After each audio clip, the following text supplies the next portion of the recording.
If you take 2 ounces of cooked chicken breast, fat-free cheddar cheese, bacon bits, add jalapeños, shredded lettuce, add jalapeno ranch seasoning to a 1/3 cup of plain Greek yogurt.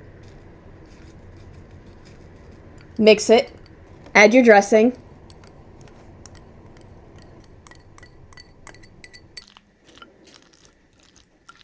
add your mixture to a low-carb wrap,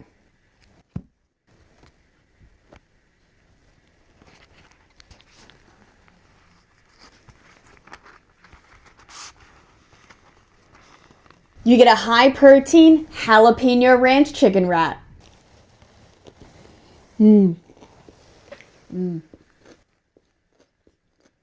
This tastes absolutely delicious. It's over 40 grams of protein, less than 300 calories. If you guys try it, let me know what you think, and I'll see you on the next one.